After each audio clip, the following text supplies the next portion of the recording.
ఆ గుడివాడిని తీసుకురమ్మన్నాడు. ఆయన తీసుకొచ్చాడు. తీసుకొచ్చిన తర్వాత ఆ గుడివాడి దగ్గరికి వచ్చేటప్పుడు ఆ గుడివాడు ఒక మంచి పని చేశాడు. ఆ అడుక్కుంటున్న బట్టను తీసి అవతల పడేశాడు.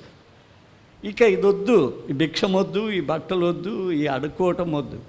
గుడ్డివానికి అది చాలా చాలా అవసరమైన బట్ట. దాన్ని పరుస్తాడు, దానిలో ఉన్న డబ్బు తీసుకుంటాడు, ఏదో ఎక్కడో పోయి తింటాడు, ఆ బట్టకే దుడుచుకుంటాడు, మళ్ళా తీసుకొచ్చి ఆ బట్టే పడుచుకుంటాడు. అది మురికి గుడ్డ. దేవుడు మనల్ని గురించి ఒక మాట చెప్పాడు. ఏందో తెలుసా? మన క్రియలన్నీ కూడా మురికి గుడ్డ అని చెప్పాడు. మన క్రియలన్నీ కూడా మురికి గుడ్డలేనట. మన క్రియలన్నీ కూడా మురికి గుడ్డలే. ఎవడో ఆర్యుడు సింధు నది దాటి వచ్చి పంచజాతి అని మనల్ని చీల్చాడు. ఐదు జాతులుగా తెచ్చాడు. వాడు మన దేశస్థుడు కాదు, మనోడు కాదు. వాడు ఆర్యుడు వచ్చి చేశాడు ఆ పని. చేసినప్పుడు ఇప్పటికేం చేస్తున్నాం? మన సంఘాల్లో ఆ కుల మత భేదాలు పోవటం లేదు. ఆ గుడ్డ తీసుకునే గుడికి వస్తాం, ఆ గుడ్డ తీసుకునే సేవకు పోతాం. ఆ కులపు గుడ్డ లేకుండా ఎక్కడికి పోం. చర్చిలోకి వచ్చినా ఆ గుడ్డ ఉండాలా, సువార్తకు పోయినా ఆ గుడ్డ ఉండాలా. వీళ్ళు క్రైస్తవులేనా? యేసుక్రీస్తున్నారా మీతో? యేసుక్రీస్తుంటే ఈ పని చేస్తారా? ఆ గుడ్డ వేయలేవా? ఆ గుడ్డ నీకు అవసరం లేదు కదా, ఆ గుడ్డ పడేయాలి కదా. కనీసం నీ ఇంట్లో ఉంచుకో, పెళ్ళిళ్ళ తమ్మం, లేకపోతే నీ జంసకం ఉంచుకో. సేవ కూడా ఆ గుడ్డేనా? చర్చికి కూడా ఆ గుడ్డేనా? వీడు మావాడు కాదంటాడు. ఎవడు వాడు? సైతానుడు. యేసుక్రీస్తు నేర్పించింది ఏంది? ప్రాచీనమైన నీ గుడ్డంతా తీసి అవతల పడేయాలి. ప్రాచీనమైంది అది, చాలా ప్రాచీనమైంది. ఆయన మానవుని జీవితంలో మానవత్వాన్ని ప్రతిష్ఠించడానికి వచ్చాడు, ఆవిష్కరించడానికి వచ్చాడు. పడిపోయిన మానవుని లేపి ఈ మానవులంతా ఒక సమసమాజం, సౌభాత్రం అని చెప్పడానికి వచ్చాడు. సంఘానికి నేను శిరస్సు, వాళ్ళందరూ కూడా శరీరం, ఒకే శరీరం అని చెప్పడానికి వస్తే ఈ తత్వమేంది? ఆ పాత గుడ్డేంది ఇంకా చేతిలో? ఆ పాత సంచేంది ఇంకా చేతిలో? దేవుడు నిన్ను సీతాకోకచిలుగా చేస్తే ఇంకా ఎందుకురా నువ్వు కింద పోయిన పురుగుల దగ్గర ఉంటావు, గొంగలి పురుగుల దగ్గర పడి ఉంటావు. నీ జీవితం గొంగలి పురుగు జీవితం, నరకానికి పోయే జీవితం, ఇతరులకు కీడు చేసే జీవితం. చూసారా? ఆ జీవితం ఏం జీవితం అది? ఆ బట్ట పడేయాల. వాడు పడేసినాకనే దేవుడు వాడిని అడిగాడు ఒక ప్రశ్న, what can I do for you? నేను నీకేం చేయాలి? నేను నీకేం చేయాలా చెప్పు? వాడు గుడ్డోడు. చాలాసార్లు కొంచెం మనం గుడ్డోళ్ళమే. ఒక్కొక్కసారి దేవుడిని అడిగితే ఏమడుగుతాం తెలుసా మనం?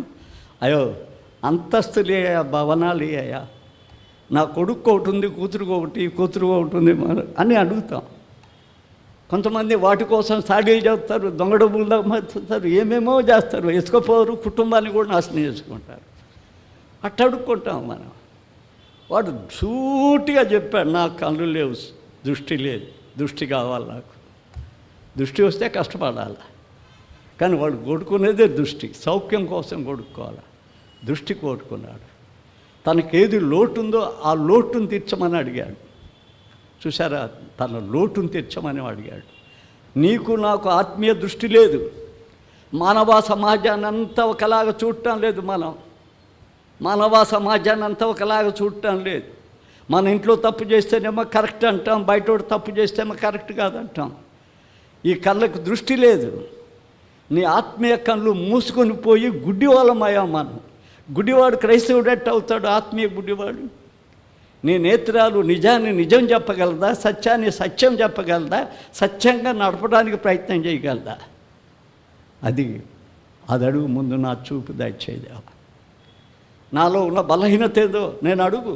యెషయా అడిగాడు కదా, నేను అపవిత్రమైన పెదవులు గల వారి మధ్య ఉన్నాను, నేను అపవిత్రుడిని అడిగాడు కదా. పౌలు అడిగాడు కదా, నేను పాపులలో ప్రధాని అన్నాడు. అబ్బో, ఆయనే పాప అంటే కదయ్యా, మనకేంది ఆయన పత్రికలు రాసేది అన్నాడా? అందరం పాపులమే, మాజీ పాపులమే కదా. పాపులలోనే ప్రథముని అన్నాడు. అయ్యో నేనంత దౌర్భాగ్యుడను. 7వ అధ్యాయం రోమా 7:24 చెప్తున్నా. నేనెంత దౌర్భాగ్యుడను. పాపమునకు లోనగు ఈ శరీరం, మరణమునకు లోనగు ఈ శరీరము నుండి నన్ను విడిపించి వాడేవాడు ప్రభు అయిన యేసుక్రీస్తే అంటాడు. ఎప్పుడైనా నీవు నేను మనల్ని రక్షించేది, నడిపించేది, కాపాడేది ప్రభువే అనే నమ్మకం ఉందా? ఆయన నేను అడుగుతాడు, what can you do for you అని. నేను నీకేం చేయాలి? ఆయన ఏం చేయటానికి వచ్చాడు? నువ్వు కొండంత ఆస్తి అడిగినా కూడా అది పరలోకానికి పనికిరాదు. దేవా, ఆత్మీయ దృష్టి నిన్ను చూడాలా, నీ పరలోకాన్ని చూడాలి. నిన్ను చూడాలా, నీ పరలోకాన్ని చూడాలి. ఆ దృష్టి నాకు ప్రసాదించు. అది బైబిల్లో అందరూ అడిగింది అదే. దావీదు కూడా అడిగింది అదే. ఇప్పుడు కూడా దావీదు పాపే అని చెప్తాం. ఆయన పాపాలు ఆయన గుర్తు చేసుకోలేదు. నీ సన్నిధిలో నుండి నన్ను త్రోసివేయద్దు, నీ పరిశుద్ధాత్మను నాలో నుండి తీసివేయద్దు కదా. నా ఎముకలు ఎరగొట్టు, నా మనసు ఎరగొట్టు, నా హృదయం ఎరగొట్టు. నువ్వు కావాలి నాకు. నువ్వు నాకు శుద్ధ హృదయం ఇస్తావు.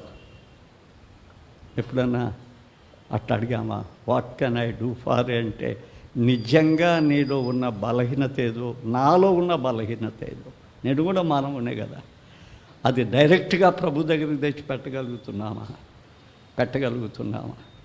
ఒకవేళ నీ బలహీనతను బట్టి కుటుంబం బాధపడుతుందేమో, డౌన్ ఫాల్స్కి వచ్చిందేమో, అవిధేయతకు వచ్చిందేమో, అక్రమానికి వచ్చిందేమో, అవిధేయత వారు భార్యాభర్తల మధ్య సమస్యలు వచ్చాయేమో.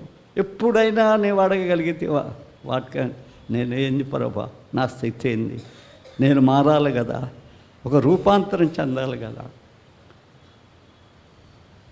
తర్వాత ప్రభు ఏమన్నాడు చూడండి. మనం మార్కు సువార్త 10వ అధ్యాయంలో వచ్చాం. ఆ 10వ అధ్యాయంలో మనం ఏం చూస్తున్నామంటే ఆఖర 52వ వచనములో ఆయన అంటాడు, అందుకు యేసు నీవు వెళ్ళుము. ఇప్పుడు చాలామంది క్రైస్తవులు, అనేక మంది స్త్రీలు చేస్తున్న పని, ప్రభుదాస్ దగ్గరికి వెళితే ఆయన విశ్వసిస్తే మా రోగాలు పోతున్నాయి అంటున్నారు. సాక్ష్యం చెప్పమంటే అదే చెప్తారు. ప్రభుదాస్ గౌడ్ ఇచ్చాడు శక్తి ఇచ్చిన ఆయన మర్చిపోతాట. యేసు ప్రభు ఎప్పుడు ఏది నేను బాగు చేశానని ఎక్కడా చెప్పలేదు. నీ విశ్వాసము నిన్ను స్వస్థపరిచింది. ఒకసారి యేసు ప్రభు దగ్గరికి శిష్యులు కొంతమంది బయట వాళ్ళు వచ్చారు. ప్రభా, నేను శిష్యులు ఈ దెయ్యాన్ని ఎలగొట్టలేదు. మన వాళ్ళు దెయ్యాలు ఎలగొట్టాలంటే సొక్కాలు అలసిపోతున్నాయి, జగడీలు పోతున్నాయి, వాళ్ళు అడ్డం తిరిగితే పొమ్మంటున్నారు, డ్యాన్స్లు వేస్తున్నారు. ఒక్కొక్కసారి సొక్కంతా కూడా చెమటలు పడుతున్నాయి. ఆయన చూస్తేనే పరిగెత్తున్నాయి. ఈ సాతాను చూస్తే పరిగెత్తావు కదా, అడ్డం తిరుగుతాయి. కాబట్టి ఏం చేశారు? వచ్చి చెప్పేశారు వాళ్ళు. కానీ దేవుడు వాళ్ళని అవమానపరచడానికి చూడలేదు. రెండవది ఏం చేశాడు? వాళ్ళ చేత కాలేదని చెప్పలేదు, నాకు చేత ఉంది కాబట్టి చేస్తున్నానని చెప్పలేదు. అక్కడ ఒక మంచి మాట చెప్పాడు, నమ్ముట నీ వశమైతే సమస్తము నీకు సాక్షి. నువ్వు నమ్మటం వల్ల నీకు పోద్ది, కానీ ప్రభుదాసుని నమ్మటం వల్ల పోదు, యేసుదాసుని నమ్మిన పోదు, ఇంకొకరిని నమ్మిన పోదు. అది నీ తిక్క, నీ రోగం, నరకానికి పోయే రోగం. మనుషులు నమ్మేవాడు శాపగ్రస్తుడు అని రాయబడింది. ఆ శాపగ్రస్తుడు లిస్టులో అనేక మంది రాయబడుతున్నారు. బ్రతికి ఎందుకు శాపగ్రస్తుడిగా రాయించుకుంటారు? ముక్కు వంకరికి తలనొప్పికి ఒకరి దగ్గరికి పోయి. యేసు ఎప్పుడు చెప్పలేదే. ఒక గ్రీకు స్త్రీ వచ్చింది ఆయన దగ్గరికి, విన్నది దేవుడు బాగా చేస్తాడని. ఆమె ఇంటిలో దెయ్యం పట్టింది, కుమార్తెకి దెయ్యం పట్టిందంటే ఇల్లంతా గలబ. వచ్చి విజ్ఞాపన చేసింది. ఆయన అన్నాడు, పిల్లల రొట్టెలు తీసి కుక్కలకి వేయటం మేలా అన్నాడు ఆమెను పరీక్షించడానికి. అయా, కుక్కలు కూడా రొట్టె కోసం బల్లలు కనిపెట్టి ఉంటుంది కదా అన్నది. ఆమె యొక్క వినయానికి మెచ్చుకున్నాడు. నీ విశ్వాసాన్ని బట్టి నేను నీ కుమార్తె క్షణంలో బాగైంది పొమ్మన్నాడు. వెళ్ళిందా?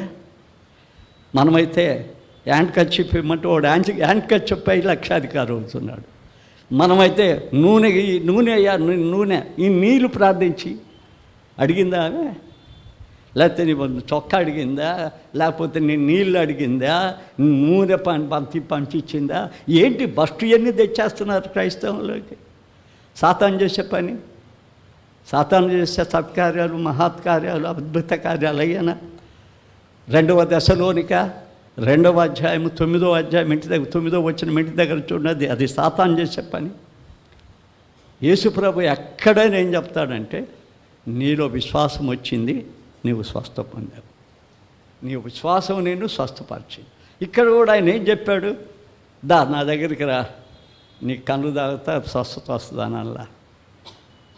ఆ గుడివార్త అన్నాడు, నీ విశ్వాసం నిన్ను స్వస్థపరుస్తుంది అని చెప్పాడు. బిడ్డలారా, మన విశ్వాసాన్ని అభివృద్ధి పరచుకోవాలి. శిష్యులందరూ ఒకసారి యేసుప్రభు దగ్గరికి వచ్చారు. లూకా 17 ఏదో గుర్తులేదు, చూద్దాం, వచ్చే వారం చెప్తాను. అందరూ వచ్చి అడిగింది ఏంటంటే, మా విశ్వాసాన్ని వృద్ధి చెయ్యి అంటాడు. విశ్వాసం అంటే మనం చెప్పుకునే మాటలు కాదు. నీకు నాకు చాలామంది మేము విశ్వాసం సార్ అంటాడు. విశ్వాసులకు కూడా గుడి ఉంటుంది, బ్యాప్టిస్టులకు బ్యాప్టిస్ట్ గుడి ఉంటుంది, పెంతెకోస్తులకు పరిశుద్ధాత్మ గుడి ఉంటుంది. ఈ డిపార్ట్మెంట్సా? Physics, chemistry డిపార్ట్మెంట్సా? ఎవరు చెప్పాడా ఈ డిపార్ట్మెంట్ అని? పలాని గుడికి పోతే పరిశుద్ధాత్మ దొరుకుద్ది, పలాని దగ్గరికి పోతే విశ్వాసం దొరుకుద్ది, పలాని దగ్గరికి పోతే బ్యాప్టిజం దొరుకుద్ది. మా దగ్గరికి వస్తే అసలు బ్యాప్టిజం దొరకదు. పెళ్ళికి కూడా ముంచేస్తారు వీళ్ళు. యేసు పశ్చాత్తాపితే ముంచమంటే ఇటు పెళ్ళికి కూడా ముంచుతారు. ఈ చర్చికి వచ్చేవాళ్ళు కూడా పెళ్ళికి కూడా ముంచుకుంటారు. వాడేం రక్షించబడి ముంచుతారా? వీళ్ళు ముంచేవాళ్ళే. పెళ్ళికి ముంచటం, బంధువులను ముంచటం, వాళ్ళ స్నేహితులు అయితే ముంచటం, వాడు చెడిపోయిన వాడైనా వీడు పంచాడు అని చెప్పడం, వాళ్ళ కులం అయితే ఇలాంటి చేష్టాలు చేస్తారు. గుళ్ళు చేసే చేష్టాలు. యేసు ప్రభు చేసేది ఏంటంటే నీ విశ్వాసం. ఆ విశ్వాసం అంటే బలమైనది. 2 సార్లు చెప్పా, చాలాసార్లు చెప్తున్నా. విశ్వాసం అనేది నోటితో చెప్పేదైతే పౌలు ఎప్పుడో చెప్పేసేవాడు. తాను చనిపోయేటప్పుడు కూడా రాసే లేఖలో చెప్పలేదు. ఏమంటాడో తెలుసా? నా విశ్వాసాన్ని కాపాడుకున్నాను. నాకే కిరీటం దొరికింది? నీతి కిరీటం దొరికింది. అంత మాటే చెప్పాడు, విశ్వాసాన్ని కాపాడుకున్నాను. విశ్వాసం ఎంత కష్టమో తెలుసా? అది రోజు ఫైటింగ్, రోజు పోరాటం. ఈరోజు ఉదయం లేయంగానే నా జీవితంలో ఒక సమస్య తెచ్చిపెడతాడు. ఈరోజు లేయంగానే నా జీవితంలో ఒక కృంగుపాటు తెచ్చిపెడతాడు. ఈ జీవితంలో చూడంగానే నాకు ఒక పెద్ద సమస్య తెచ్చిపెడతాడు. వాటి రోజు గెలవాలి. అందుకే పౌలు అంటాడు ఫిలిప్పీ పత్రిక 2వ అధ్యాయం 17లో, విశ్వాస యాగముగా ప్రాణార్పణముగా నేను పోయపడ్డాను అంటాడు. ప్రాణార్పంగా కొన్ని కట్ చేసుకోవటం పోరాటం. అది విశ్వాస పోరాటములు నిలబడకుండా, సాతాన్ని గెలవకుండా పడిపోతూ చస్తూ అదే స్థితిలో ఉండి నేను విశ్వాసిని అనటం, నువ్వు నమ్మటం, ఈ ఇద్దరు సైతాన్లే. ఈ నమ్మినోళ్ళు సైతాన్లే, వీడు సైతానే. అది రోజు పోరాటం. నువ్వు బతికినంత వరకు అది రోజు పోరాటం. విశ్వాసం అనేది రోజు పోరాటం.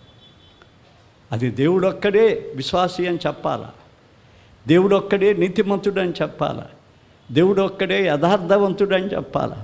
అంత పతనమైన దావీదు జీవితంలో 78వ కీర్తన 70 వచనంలో, నేను కోరుకున్న దావీదు యథార్థవంతుడు, కార్యములలో నేర్పరి అని చెప్పాడు. ఆయన సర్టిఫికేట్ చేయాలమనండి. ఎందుకంటే మన పాత బతుకు పోతే సర్టిఫికేట్ చేస్తాడు. మనం ఆయన యందు నమ్మిక ఉంటే సర్టిఫికేట్ చేస్తాడు. కొన్నిసార్లు మనల్ని ఏం చేస్తాడంటే కృంగ చేస్తుంది సైతాన్ కదా. రోజు పోరాటం అది. కుంగ చేసినప్పుడు మళ్ళా లేయాలా, నా ప్రాణమాన్ని వేళ కృంగి ఉన్నావు, ఆయన యందు నిరీక్షణ ఉంచు అని. ఇది ఒక పోరాటం రోజు. కానీ పోరాటంలో గెలిచిపోయాడు కదా. నీ విశ్వాసం అని చెప్తాడు. తర్వాత ఈ స్వస్థత పొందిన ఆయన ఆఖరి ఏం చేశాడో చూద్దామా. ఒక 52 ఆఖరి వచనం చదువుకుంటున్నాం కదా. స్వస్థత పొందిన ఆయన చేసిన పేరేంది అనేది మనం చూసినప్పుడు చాలా ఆశ్చర్యపోతాం. ఏంటంటే 52వ వచనంలో, యేసు నీవు వెళ్ళుము, నీ విశ్వాసము నిన్ను స్వస్థపరచునని చెప్పును. వెంటనే వాడు త్రోవన, ఆయన వెంట వెళ్ళాడు. చూపులు కంపాలన్నది అందుకే. నువ్వు చూపిస్తే ఇంకా సంపాదించుకోవటానికి చూపు కావాలన్నది ఆయన. యేసు అంటే వెళ్ళటానికే తాను చూపు అడిగాడు కదా. చూపు పొందిన వారమైన మనం చాలామంది దైవ సేవకులు వెంటబోతున్నారు, అందరూ శిష్యులు అయిపోతున్నారు. నాకొద్దు నాయన, నాకు ఎవరు శిష్యులు వద్దు, నేనే యేసుప్రభు శిష్యుడిని, మీరు కావాలంటే యేసుప్రభు శిష్యులు కంటే కదా. మనం యేసుప్రభు శిష్యులం కావాలి. ఆయన వెంట వెళ్ళాడు, శిష్యుల వెంట కాదు. యేసు వెంటే వెళ్ళాడు. యేసు వెంటనే వెళ్ళాల. ఎందుకంటే యేసు ప్రభు మనకు నేర్పించింది ఏంటంటే ఆయనే మార్గం, ఆయనే జీవం, ఆయనే సత్యం కదా, ఆయనే మార్గం. ఇంకా ఎబ్రీ పత్రికలో చాలా బాగా రాస్తాడు. ఆయన శరీరము ద్వారా మనకు మార్గాన్ని ఏర్పరిచాడని రాస్తాడు. ఆయన శరీరము ద్వారా మనకు మార్గాన్ని సిద్ధపరిచాడని రాస్తాడు. 10వ అధ్యాయాన్ని మనం తీస్తే ఎబ్రీ పత్రిక 10వ అధ్యాయం, అందులో ఏం రాస్తాడో తెలుసా? 18వ వచనం, సహోదరులారా, యేసు మన కొరకు ప్రతిష్ఠించిన మార్గం. మేమయ్యా ప్రభుదాస్ మార్గంలో పోతున్నాం, ఏసన్నా మార్గంలో పోతున్నాం, అదుగో ఆయన మార్గంలో పోతున్నాం, భక్త సింగ్ మార్గంలో, వాళ్ళ మార్గంలో పోతున్నాం, వీళ్ళ మార్గంలో పోతున్నాం. ఎక్కడికి పోతారు మీరు? మనుషుల మార్గంలో పోతే నరకానికే పోవాలా మీరు? వాళ్ళు మిమ్మల్ని బట్టి, మీ కుల అభిమానాన్ని బట్టి వాళ్ళని ప్రేమిస్తే వాళ్ళు పోయిన మార్గం కూడా బాగలేదు. కొంతమంది భయంకరమైన రోగాలతో చచ్చారు వాళ్ళు, కొంతమంది భయంకరమైన రోగాలతో చచ్చారు. చూసారా? మనం పోవాల్సింది యేసు మార్గం. సహోదరులారా, యేసు మన కొరకు ప్రతిష్ఠించిన మార్గం అనగా ఆ మార్గం ఎలాంటిది? నూతనమైనది, జీవము గలది. ఆయన శరీరము ద్వారా, ఆయన శరీరాన్ని చీల్చి మనకు ఒక మార్గం ఇచ్చాడు. కల్వరిలో నుంచి ఆ పరలోకానికి పోయే మార్గాన్ని ఇచ్చాడు. అది గుడివారికి తెలిసిపోయింది. ఆయనతోనే పోతే వస్తా, ఆయనతోనే పోతేనే నేను ఆ పరలోకానికి పోతా, నేను ఆయనతోనే పోవాలి, నేను ఆయనతోనే పోవాలి. ఎప్పుడైనా అనుకున్నావా అన్నమాట? అనుకున్నావా? అయినా వాళ్ళిద్దరు ఎక్కడికి పోయారు చూడండి. 11వ అధ్యాయం ఏం చెప్తారు చూడండి. వాళ్ళిద్దరు ఎక్కడికి పోయారు? వారు యెరూషలేముకు సమీపించి ఒలివా కొండ దగ్గర ఉన్న బెత్షెబాకు బెతనీ అనే గ్రామమునకు వచ్చినప్పుడు ఆ యాగానికి వచ్చేసారు వాళ్ళు. ఆయన యెరూషలేమునకు పోయారు వాళ్ళిద్దరు కలిసి. నీవు నేను ఇప్పుడు యేసుతో కలిసి ఎక్కడికి పోవాలా? పరమ యెరూషలేముకు పోవాలా, జ్యేష్ఠ సంఘానికి పోవాలా, సియోను కొండ అనే ఆ మందిరంలోనికి పోవాలా. నీకు నాకు స్థలం ఉందా? ఉంటుందా? నేను కులం క్రైస్తవుడు అయితే నాకు ఉండదు. ఆ పిచ్చి నాకుంటే కాల్చుతాడు, నన్ను మంటేసి కాలుస్తాడు. రెండింతల దండన, రెండింతల దండన. ఎందుకంటే దేవుణ్ణి మోసం చేస్తున్నాను కులపిచ్చితో. నీకు అది ఉండొచ్చా? ఒకవేళ నువ్వు పెళ్ళిళ్ళలో అవటలో ఉండొచ్చు, కానీ అది మోసుకొని నువ్వు సేవకు పోతే, అది మోసుకొని గుడికి వస్తే ఎట్టా? వాడు పాత బట్టను పడేస్తే, పాత బట్టని నీ జోబులో పెట్టుకొని, నోట్లో పెట్టుకొని, ఒంట్లో వేసుకొని పోతే ఆ కంపు కొడుతుంటే, నువ్వెవడో ఆ కంపు కొడుతుంటే, ఆ కంపు నేను పరలోకానికి కాదు రెండింతల దండానికి పంపిస్తాడు. నన్ను మోసం చేస్తున్నావు అంటాడు దేవుడు. నీకున్న కంపు ఉండనే ఉంది. అది ఆ బట్ట నువ్వు వదలలేవు. నువ్వు పనిచేసేది కూడా దానికోసమే. ఆ బట్ట నీకుంది కదా, ఆ బట్టను వదులుదామా? ఆ బట్ట వదిలితే దేవుడు what can you do for you అని అడుగుతాడు. నీకేం కావాలా అని అడుగుతాడు. ఎందుకంటే ఆ బట్ట వదలకుండా అడగలేడు ఆయన. సాతాను అడుగుద్ది నీకేం కావాలా అని. సాతాను కూడా అడుగుద్ది. యేసుప్రభు చెప్పింది కదా, అవన్నీ చూపించి, లోకమంతా చూపించి ఏం చెప్పిందో తెలుసా? నీకేం కావాలో అడుగు, నేను ఇచ్చేస్తా. కాకపోతే కండిషన్, ఒక్కసారి నన్ను మొక్కు. నువ్వే కదా నన్ను లోకాధికారి అన్నావు. ఈ లోకాన్ని అధికారి నేనే కదా. ఈ లోకాన్ని అంతా ఆక్రమించుకుని ఉన్నా కదా. నీకేం కావాలో చెప్పు, ఏం కావాలని ఇస్తా. ఒక్కసారి మొక్కు అంతే. కాబట్టి నీవు నేను పరమ కానాను చేరాలని ఆశ ఉంటే, మనల్ని బట్టి మన కుటుంబము, మన బిడ్డలు రక్షించబడాలని ఆశ ఉంటే, ఆపేక్ష ఉంటే, వాళ్ళు కూడా ఈ భూలోక ప్రమాదంలో జైలులో చిక్కుకొని పడిపోయి పతనం కాకుండా ఉండాలి అంటే రక్షణ ఇంటికి వస్తుంది. నేడు నీ ఇంటికి రక్షణ వచ్చి ఉంది అని ఎవరికి చెప్పాడు ఆయన? జక్కయ్యకి చెప్పాడు. నేడు నీ ఇంటికి రక్షణ వచ్చి ఉందని ఇంకెవరికి చెప్పారు? పేతురు వాళ్ళు. కొర్నేలియాస్కి, అపోస్తుల కార్యంలో శతాధిపతికి వాళ్ళ ఇంటికి రక్షణ వచ్చిందని చెప్పాడు. కాబట్టి ఆ రక్షణ మనం కళ్ళారా చూడాలంటే, మన కుటుంబాలు వర్ధిల్లాలంటే మనం ఏం చేయాలి అంటే ఆ పాత బట్ట అది తీసేయాలి, అది సంపూర్ణంగా తీసేయాలి. వాడు దిగ్గున లేచిన వెంటనే దాన్ని పడేశాడు. యేసు మాట్లాడాడు, విశ్వాసాన్ని మెచ్చుకున్నాడు, ఆయనతో కూడా యెరూషలేము వెళ్ళిపోయాడు. ఆ పాత బట్ట. అందుకే బైబిల్ ఏం చెప్పిందో తెలుసా? పాత విషయాలకు వెళ్ళిపోదాం, మరి ప్రాచీన విషయాలకు చెప్పే విషయాలకు పోదాం. కాగా ఎవరైనా క్రీస్తునందున్న ఎడల నూతన సృష్టి. ఆ మురికి బట్ట పోయిందన్నమాట. మన క్రియలన్నీ మురికి. యేసుక్రీస్తు మనలోకి వచ్చినప్పుడు ఏం పోయినాయి? ఈ మురికి బట్టలన్నీ పోయినాయి. ఒక్క మురికి బట్ట లేదు మన దగ్గర. మనం క్రీస్తువారం అయిపోయాం. కదా, మనం క్రీస్తువారం అయిపోయాం. నా పిలుపు చెప్పేప్పుడు రోమాపత్రిక 1:7 వచనం ఆఖరి మాట, మీరు వారిలో ఉన్నవారై యేసుక్రీస్తు వారిగా ఉండటానికి పిలువబడ్డారు. ఇప్పుడు వరకు అట్టే ఉన్నా, నాకు ఏది ఉండదు. ఎవరికి తలాత్తులు ఉంటే వాళ్ళని వాడుకుంటా, కానీ అసలు వాడు అనాథోడని కూడా చూడను, ఏమీ లేదు. హాయిగా పోయి వాళ్ళ ఇళ్ళల్లో తింటా అన్నాం. నేను తినని ఇల్లు లేవు, కానీ పప్పు ఇష్టం. ఎవరింటికి పోయినా పప్పు చేసి పెట్టండి, పచ్చడి పెట్టండి, తింటా. ఏ గుడిసెలోకి తీసుకుపోయినా తింటా. ఎందుకంటే అంత మానవత్వం. వాడు మానవుడే, నేను మానవుడే. మానవత్వం ఆవిష్కరించాడు.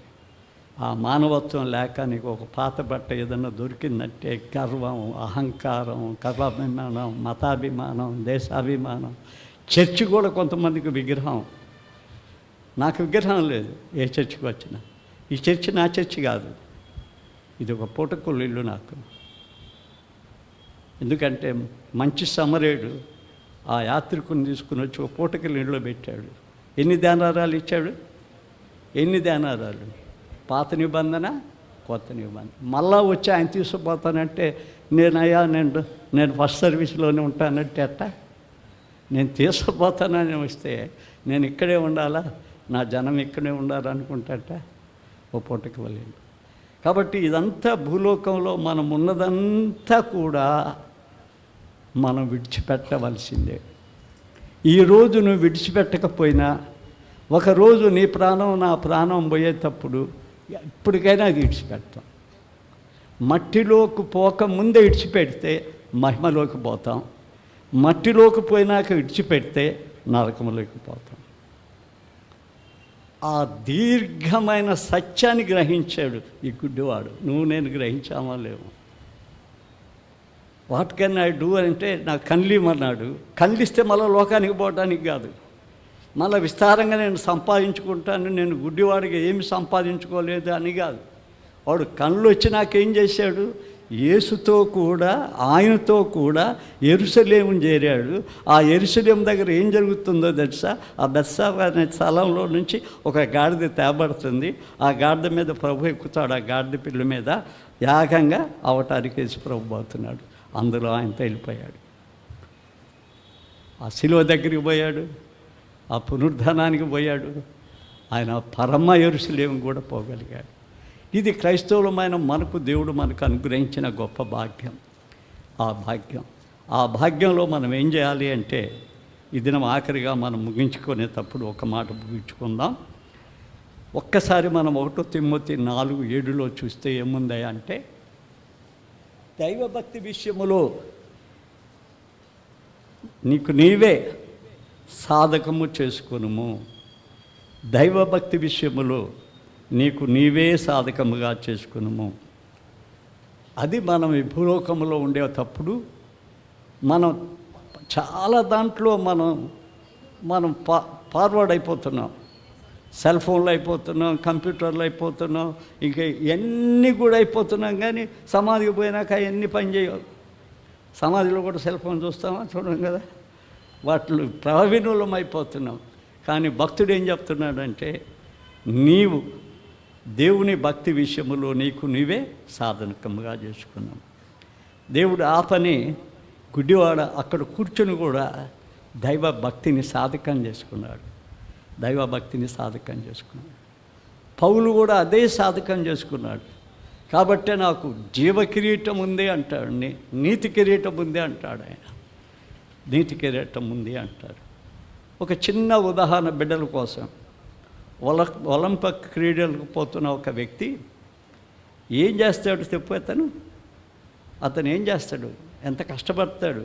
అక్కడ ప్రైజులు రావాలంటే, గోల్డ్ మెడల్ అవి రావాలంటే ఏం కష్టపడతాడు? ఫస్ట్ ఏం చేస్తాడు?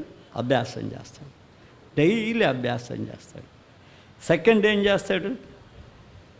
శక్తిని పంచుకోవటానికి ప్రాకులాడతాడు, చైతన్యవంతుగా దాని మీద ధైర్యం గెలవగలుగుతానని. మూడవది ఏం చేస్తాడు? శిక్ష చేస్తాడు, శిక్షించాల్సి చేస్తాడు. ఇంకొక పని ఏం చేస్తాడంటే అతని గైడ్ని ఫాలో అవుతాడు, అతని సలహాలు తీసుకుంటాడు. అందరి అతని గైడ్ని ఫాలో అవుతాడు కదా. మనం కూడా అభ్యాసం చేయాలంటే ఏం చేయాలి అంటే కదా, అతని డైట్ కూడా మారుతుంది కదా. దానియేలు వాళ్ళు డైట్ మార్చుకున్నారు.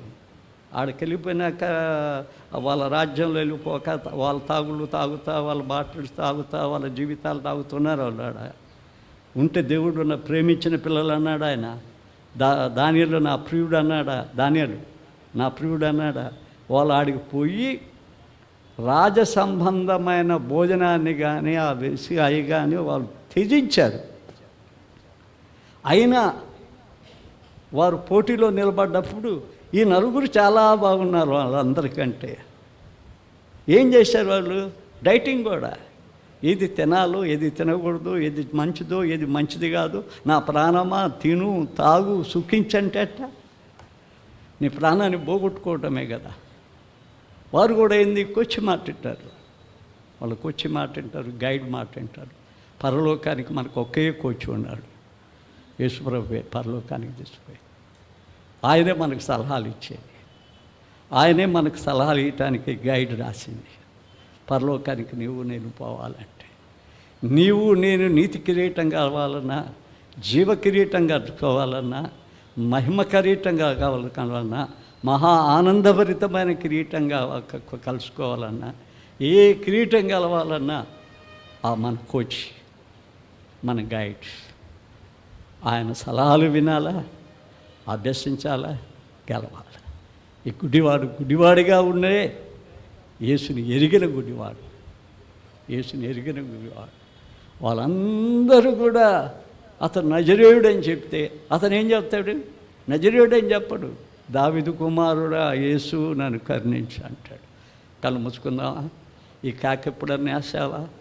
ఈరోజు కూడా ఇంటికి పోయినాక దావీదు కుమారుడా రాజా నా హృదయంలోకి రా, నాలో ఉన్న సాతాను సింహాసనాన్ని కూల్చేయి, నాకు ఆ పరలోక యెరూషలేముకు పోవాలా.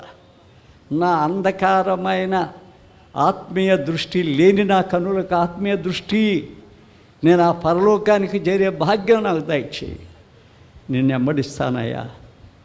నేను ఎవరిని వెంబడియను, మనుషుల్ని వెంబడియను, శాపగ్రస్తుని కాను, నిన్ను వెంబడిస్తా అని దినం ప్రభు దగ్గరికి రా.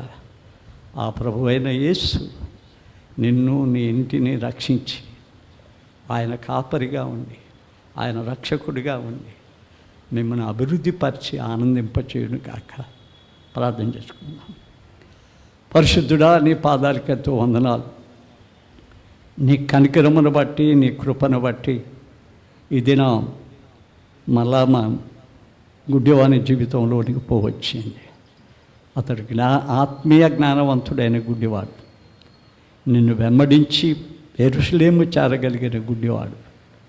మా అంధత్వాన్ని తీసేసి సత్యాన్ని సత్యంగా చూడగలుగునట్టు మా కన్నులు దయచేసి మేము కూడా చేరేటప్పుడు ఆ పరమపురికి చేరగలిగే భాగ్యం మాకు దయచేయండి.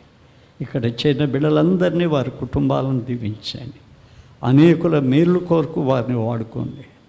నీ కొరకు సత్క్రియలు చేసుకోవటానికి వాడుకోండి. మేము బ్రతుకు కాలంలో అనేక జీవితాలను నిలబెట్టడానికి కృప చూపండి.